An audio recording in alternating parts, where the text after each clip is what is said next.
Good morning. Good morning.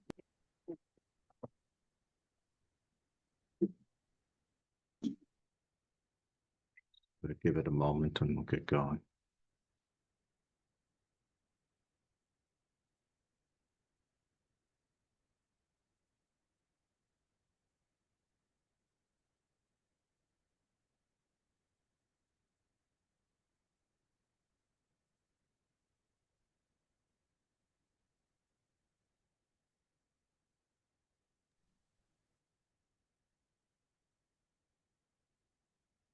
Do we know, is Muhammad on vacation this week?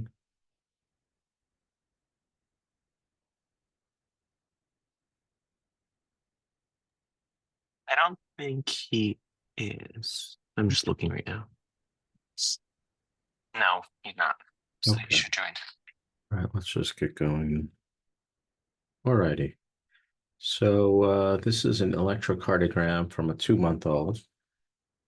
And you can see what the automated pediatric ECG analysis considers this to be.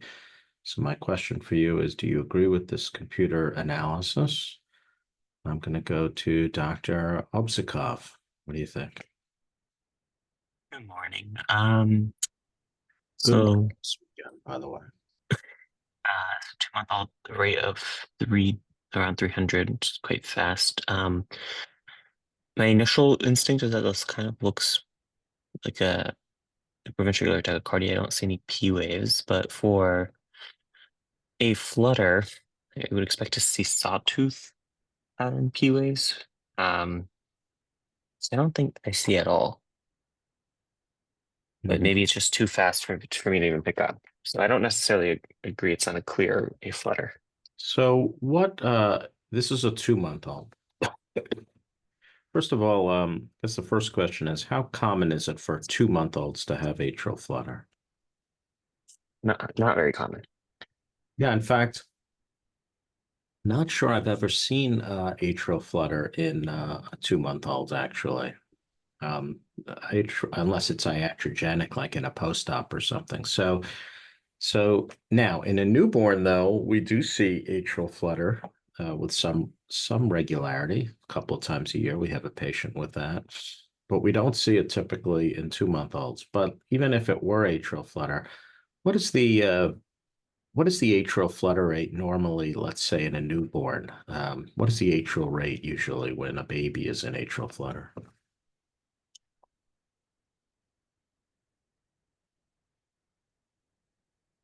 Is it usually like around 150 if you have like a 2-to-1 block? No, no, it's usually much faster. Usually newborns can have atrial flutter rates in the 400 or 500 range. And there's usually like 2-to-1 or even 3-to-1 conduction or 3-to-2 or things like that, 5-to-4. So um, paradoxically, even though the atrial rate in atrial flutter in a newborn or in a very young infant is very fast, even a newborn baby cannot conduct that fast. This rate, 310, is pretty much close to as fast as a baby's AV node can go. So usually, paradoxically, when a newborn or a very young infant is in atrial flutter, the ventricular response rate is usually closer to about 200.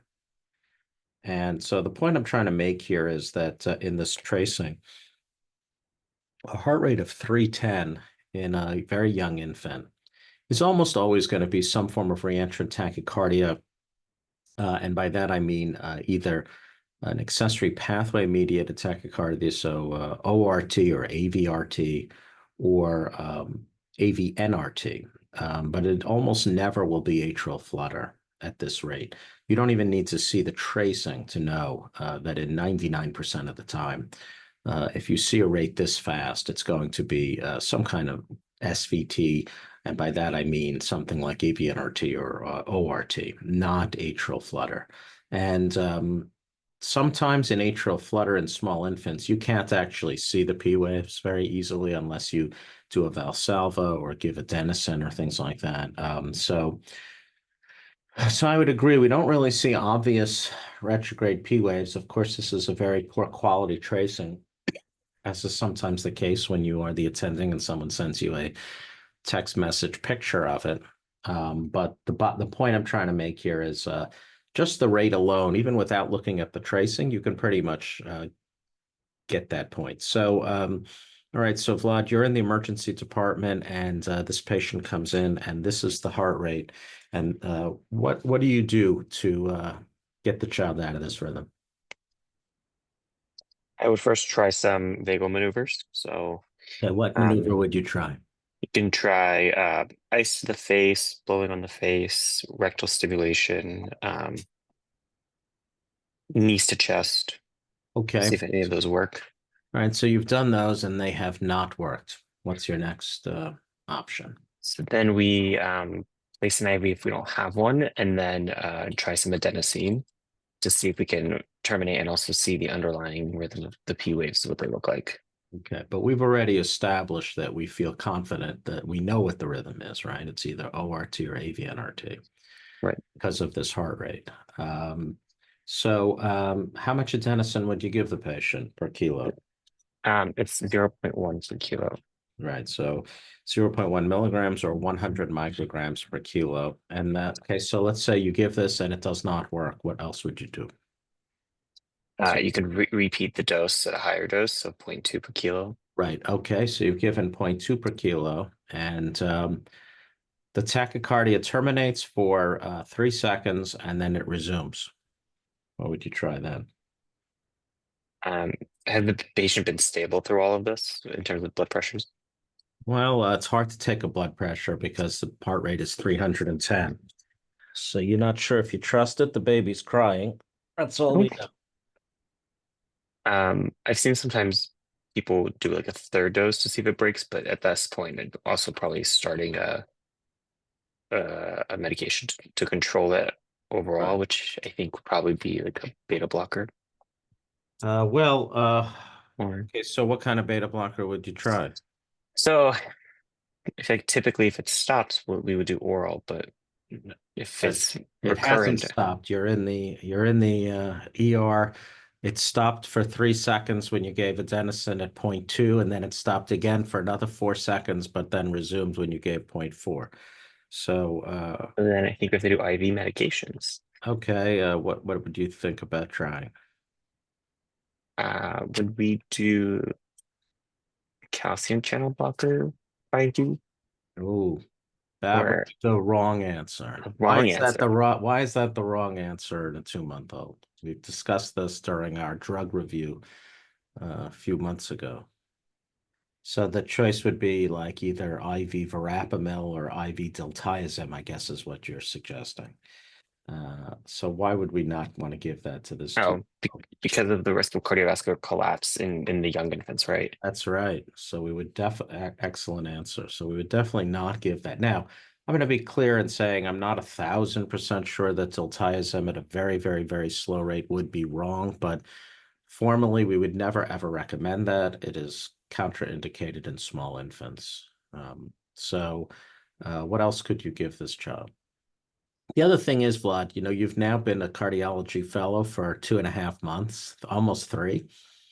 And, you're starting to see things. You've seen SVT treated, I'm sure, both in residency and here. And you have to ask yourself the question, have you ever seen someone given IV calcium channel blockade in a small infant? And I'm sure the answer to that question is no. So you have to start thinking about your leaning on your own personal experience. I'm my goal here is to teach things that are very, very basic and very straightforward. I would almost never suggest in this conference that a baby get something that none of us would ever normally use. So, okay, so we've ruled out diltiazem or verapamil. What else could you use? Well, if I like oral beta blockers, let's do an IV beta blocker, so maybe like an esmolol. Right. So the only really safe IV beta blocker probably is esmolol. Some people would say that you could give IV propranolol, but I'm generally not a big fan of that, mostly because people don't have a lot of familiarity with that agent, IV, and I think it's, I think you could get hypotensive with it. So yeah, so you could give esmolol. What's the starting dose of that? Do you remember? Do not. I think it's 50 mics per kilo per minute. And it has a very, very short half-life, so you can sort of ratchet it up pretty quickly, like within 5 minutes, you can double it and even triple it. So that's one option. What other options could you use? What else? What have you seen done? I'm sure I'm guessing at Mount Sinai, you have not seen anyone receive IV esmolol for treatment of SVT. Although coming from CHOP as you did, my good buddy Chris Jansen was a big fan of esmolol. But assuming you haven't seen that in a while, what other options could you use? Amio. Right, you could give IV amio. That would be a very standard answer. And what dose of amio would you give? Is a loading dose around like 25 mics. But I don't know if last time we did it, we did the 5 mic per kilo boluses. It's So I don't actually know how you decide. It's actually 5 milligrams, not mics. So it's 5 milligrams per kilo, and typically, although the pals will say to give it over 20 minutes or very fast, we would generally give it very slowly because of the possibility that it could cause cardiovascular collapse, which happens in about 1 to 3% of babies who get this. So you could give amio, and I would usually give it over like 2 to 3 hours. And then any other options? Let's do like a propanamide. Yeah, procainamide, excellent agent, could be given. Typically, probably the safest way to give procainamide is to give it in small 5 milligram per kilo boluses over like 20 minutes each. Proc has a bad reputation because it causes vasodilation and hypotension. Does not cause cardiovascular collapse the way amiodarone does. As a general rule, it's a safer agent. And we talk about procainamide and speak about how when you're treating junctional ectopic tachycardia, the baby has to be cooled, but that is not true when you're treating SVT. It's only for JET where we cool the patient and give proc. So in this case, you could just give procainamide. Now, I'm interested to know you never at any time, and by the way, I agree with this decision, have suggested to me that we electrically DC cardiovert the patient. I agree with that decision. I'm asking, why would you not DC cardiovert this particular patient, given the history that we've just created? Because if it is a flutter, you can worry about like if there's a clot that's formed. Well, I mean, in babies, we don't worry that much about that. Maybe I'm wrong to not worry about it. But no, certainly cardioversion would work. And if somebody is dying, there's no harm in cardioverting them electrically. However, and the thing is, Vlad, even if we thought there was a thrombus, I think in someone who is that fast at 310, we would have to get them out and we would just have to take our chances. Wouldn't leave somebody with a ventricular rate of 310 beats per minute. But the reason that I would not use cardioversion in this case is because you've terminated the tachycardia twice with adenosine, and it's restarted each time. And so electrically cardioverting doesn't really offer anything over IV cardioversion. Clearly, the pathway is going to resume tachycardia. So if you resumed tachycardia spontaneously after a dose of adenosine, the same thing's going to happen after you electrically cardiovert somebody. They're going to go right back into tachycardia as well. So there's really no benefit to electrically cardioverting somebody who has been terminated transiently. Now, sometimes you get lucky and you cardiovert them and it actually does work, but as a general rule, if you can stop the tachycardia even for 2 beats and it goes right back in, then there's no real reason to imagine that electrical cardioversion won't do the same exact thing. And electrical cardioversion is a bit of a negative inotrope. So if you don't have to deliver energy to somebody's heart, it's probably better. Now, if the baby had come in moribund and dying and almost unconscious, then cardioverting as the first step would have been a reasonable approach before even adenosine.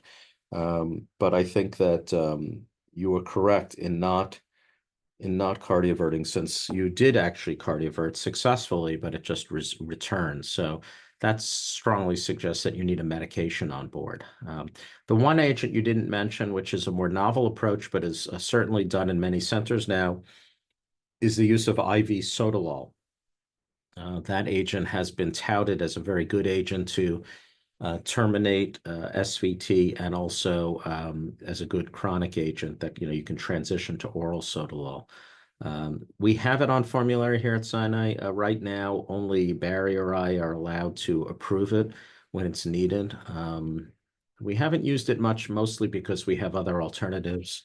There isn't a huge amount of evidence for IV sotalol, but certainly all the evidence that exists in the literature at this time is very positive. So I have a feeling we're going to be using more of it with time, particularly for things like junction ectopic tachycardia. It seems like it's not bothered. IV sotalol does not seem to cause the cardiovascular collapse that is sometimes seen with amiodarone.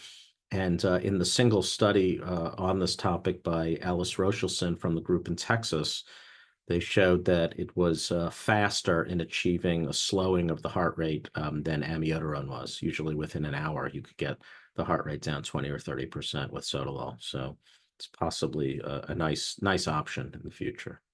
Okay, great. That's a lot of questions for 1 EKG. Okay, let's move forward.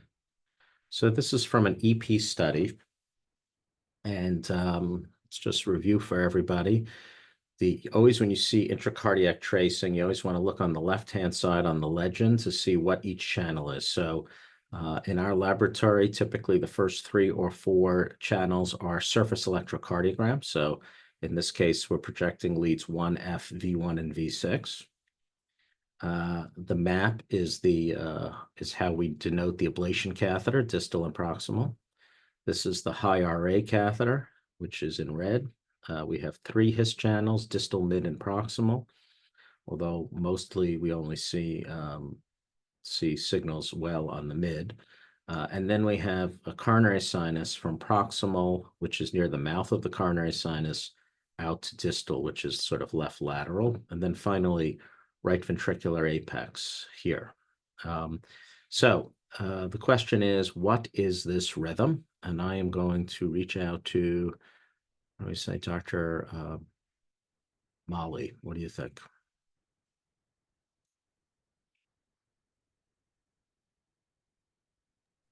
Molly actually just stepped out for one second. Okay, She said she said she'll be right back though. No worries. You No got a worries. call. She can do another one, of course. Why don't we ask her colleague Maya what she thinks? Even though she's going into imaging, we'll ask Maya anyway. All right. Good morning, Dr. Pass. Good morning, Maya. Okay. So looking at this tracing, so I'm seeing Remember, we're at about 100 paper speed, so everything's very fast. Yeah, so I'm seeing about 2 atrial beats, 2 to 3 atrial beats for every ventricular beat. And you're looking at the high RA channel. Is that how you're getting that? Yeah, I'm looking at the Uh-huh. high RA and then the RV Uh-huh. of those surface leads. Uh-huh. I like and that. if I look at that, it's not a consistent AV interval, so I'm not convinced that it's being conducted from the atria to the ventricles. Mm-hmm. And then if I look at the other leads, it looks like the ventricle is depolarizing slightly before all the coronary sinus leads. Well, or slightly after, right? Yeah. I guess you said at the beginning, you said something quite insightful. You said that it looked like it was 2 to 1, but maybe 3 to 1 sometimes. Mm-hmm. So would you say that Could be like would you say what's going on in the atrium is regular or irregular? it's irregular. Is it regularly regular or irregularly irregular? I would say it's irregularly irregular. I would agree with that. So Yeah. what arrhythmia are you familiar with where the atrium is in an irregularly irregular rhythm? Atrial fibrillation. Yeah, exactly. Exactly. So you knew it there. You just had to put it all together. So yeah, this is AFib. So what's happening is that the atrium is sort of going pretty fast, right? The ventricular rate is I don't know what it is exactly, but let's say it's 100 beats per minute, but the atrial rate is 2 or 3 times that rate. And what's interesting is the high RA is not the same rhythm as the left atrium, right? The right atrium and the left atrium are kind of doing their own thing almost. And so that can happen in AFib, where the atrium and the left atrium and the right atrium are kind of independently beating at rapid rates in AFib. And so, yeah, this is an example of AFib. And during EP studies, we not uncommonly induce AFib accidentally. Well, sometimes we do it intentionally. So, for example, when we have a patient who has WPW, one of the things we're always worried about in patients with WPW is the risk for sudden cardiac arrest. So, Maya, what do we think is the mechanism by which WPW patients die suddenly in that rare event? So if they have an accessory pathway and then there's AFib, they can have like a rapid ventricular response. Right. So if they have AFib, if they have WPW, and importantly, if the pathway conducts rapidly, which we know not all pathways do, they can have a rapid response, as you suggest, and they can have a very fast ventricular rate, and they could potentially, the AFib will turn into VFib and the patient will arrest. So a lot of electrophysiologists, as part of their standard approach, will induce AFib intentionally in order to see exactly what the pathway does in the setting of atrial fibrillation. That is probably the single best way to figure this out. And you know how we always say that if it could conduct at a cycle length less than 250 milliseconds, that would be considered to be, quote, high risk for risk of sudden cardiac arrest. That is based on a study by George Klein in the late 1970s that was published in the New England Journal of Medicine, in which he basically took survivors of sudden cardiac arrest and he took them to the cath lab and induced AFib. And these patients were awake because, as you know, in the adult world, it's not uncommon to do it either with light sedation or fully awake. And and on average, people who had arrested had conduction 1-to-1 at those very rapid rates. And so that's a circumstance where we intentionally induce AFib. But oftentimes when we're doing our atrial extrastimulus testing or a rapid atrial pacing, we inadvertently induce AFib when we're getting very close to refractoriness. The good news is that in most healthy children, this type of rhythm will terminate spontaneously within seconds. And in this particular case, when I remember the case, the tachycardia stopped in about 5 seconds. And that's usually how we know.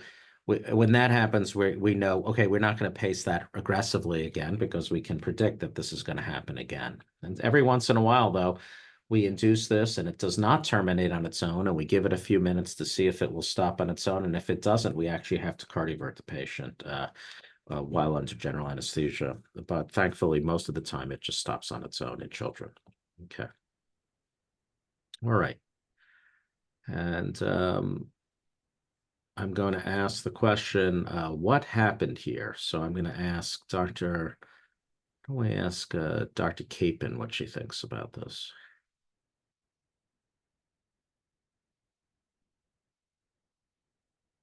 Good morning. Good morning. All right. And this is the same patient, I'm assuming? Now, this is a different patient. They're flipping around. Oh, okay. So all always right. again, I'm just going to remind everybody, even though I know you've probably already done this, but just so we're all on the same page, whenever anybody shows you intracardiac tracings, the first thing you should do is check the legend to see what we're looking at across the way, because every lab does it differently. And why am I making this point? Because on your board examination one day, you will be asked to look at an intracardiac tracing, and it may be that whoever wrote this question doesn't display their His channel in the middle of the page the way Rob Pass or Barry Love does, or they might put the coronary sinus above the His, or they might display the coronary sinus in orange and the His in green. So you always want to look at the legend so that you feel confident that you know what these channels are. I mention this because when I think I may have told some of you this story. When I took my boards many years ago, I remember at that time it was still in a book. It wasn't on a computer. And on one page, they asked a question with intracardiac question. And then on the next page, on the same patient, they asked a second question with intracardiac, and I couldn't answer the question. I'm looking at it, I'm like, I don't understand this. And I was very upset because as an electrophysiologist, I of course understood that I had to get all the EP questions right because I was unlikely to get all the echo questions right. And it was driving me crazy. And it was only after looking at it for about 3 minutes that I realized that they had changed the legend, that the channels were different on the same patient on the next page. So you always want to look at that. So I'm sorry to interrupt you. Please go right ahead, Yvonne. No worries. All right, so I'm just looking at the top of the strip, looking at the EKG leads. Looks like I see, I don't know exactly the rate, but we could calculate that if we had a cycle length. Let's say it's a rate of 80. All right, so a rate of 80. Then I'm looking down to see where the ventricular deflections are and seeing if there's a P wave associated with them, and looking at the high RA catheter. It looks like there is one P wave to every QRS, Yep. or to every V. Moving to my His and my CS catheters, I'm looking at the AH and then the HV intervals. And it looks like in Catheter is CS, actually out of place. This is a bad His, right? You only have A's, but we don't really see yeah, H or V. So whoever did this procedure, the catheter must have fallen out of place as this was happening. So this is suboptimal. So I'm sorry about that, but that's the tracing we have. okay. And then the CS catheter, I can assume it's in good position. Yep. Okay, so looking at the CS, it looks like as we progress to CS distal, the AH interval, Well, there's no H on a C. sorry, right? the AV interval, I apologize, Mhm. is decreasing. So earliest in CS distal. Mhm. So with that, Something has happened on this tracing, though, hence the question, what happened here?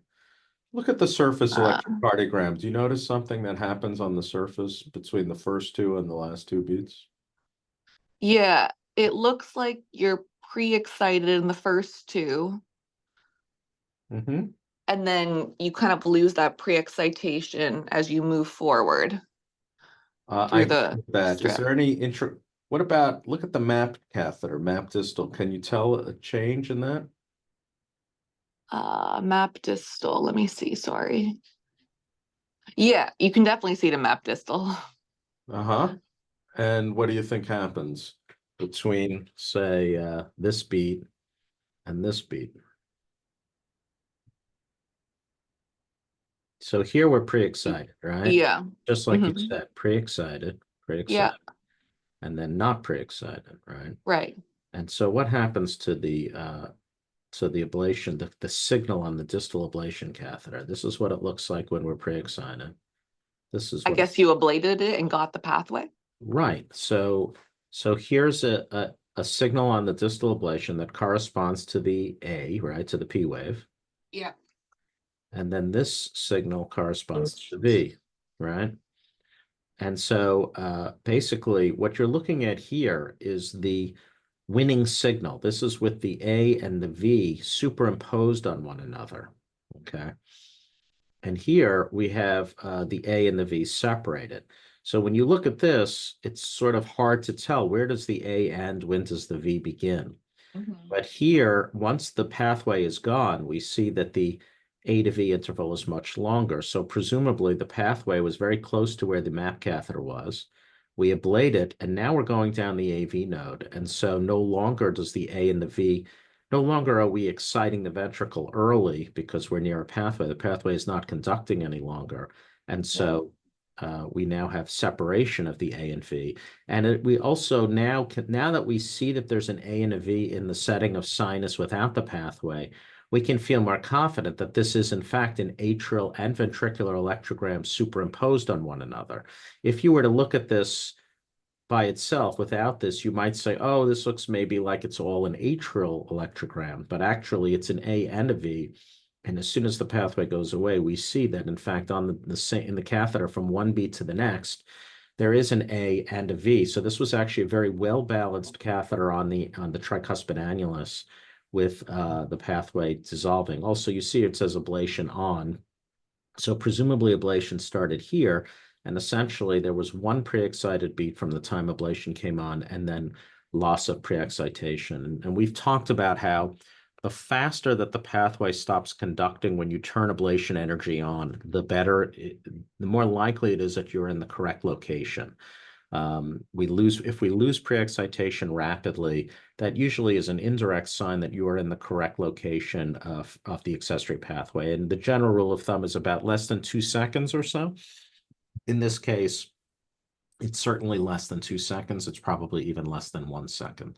That's a very good indirect sign that you're very close to the pathway. Usually, if you're far away from the pathway, like a couple of millimeters, you might get pathway block transiently from heating of the surrounding tissue of your burn. But you really, if you get rid of it quickly, it's usually a sign that you were in the correct location.